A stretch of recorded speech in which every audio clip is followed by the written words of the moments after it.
Yun mga boss, dito sa bakanting lupa ko, yung bahay ko mga boss. Tinaniman ng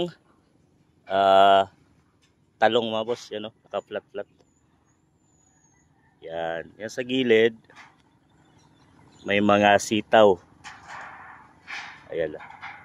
Tapos may mga papaya mga boss. Yan, papaya. Ilang flat. Yan, maraming flat yan mga boss. Dito, sili. Yan mga boss. Mga sili, bell pepper. Yan boss, mga sili. Or yung siling pangsigang. Yan, may dalawang flat. Sili. Tsaka, naghukay lang dito mga boss, yung pangdilig ng tubig. Ayan o. Ito pang salok. Yan. Salok ko dyan. So dito, bubuhos dito mga boss. Yan, pwede na idilig. Yan, pandilig ng tubig. Yan o. Pangdilig. Yan. Dito lang mga boss. Para di na kailangan mag ng bomba. Kunting balon lang. Ito. Habang wala pa tayong pinapatayo dito mga boss, tinanim natin gulay para di man pantinda mga boss, mga pagkain lang. Kung may bibili, okay din. Pero at least di ka na manghingi ng or mabili ng mga gulay.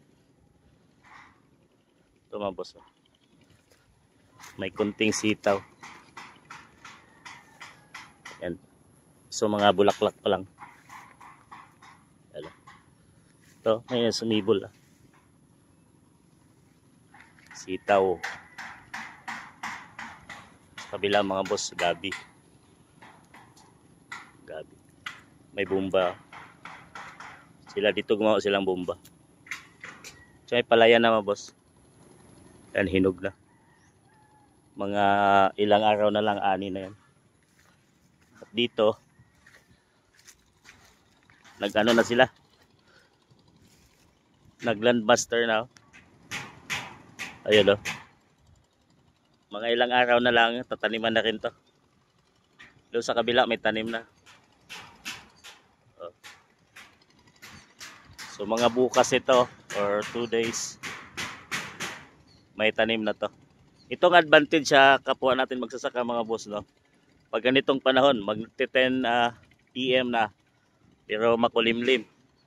So maganda magtrabaho ngayon sa palayan mga boss dahil hindi mainit. Usually ganito pag mga 10, sobrang init na.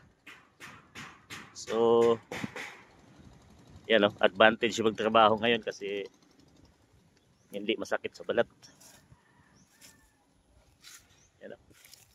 Malulusog yung ating talong. Mga boss. May nag-alaga dito mga boss. Dito, pitbahay namin. So, siya nagtanim. Para wala naman siyang ginagawa daw. Para di masayang yung ating bakanting lupa. So yun mga boss, para may makain tayo, di na tayo bibili. Tapos yan, may mga papaya. Pag magano tayo ng manok, yan, papaya. Daming bunga. Medyo mataas na lang siya konti.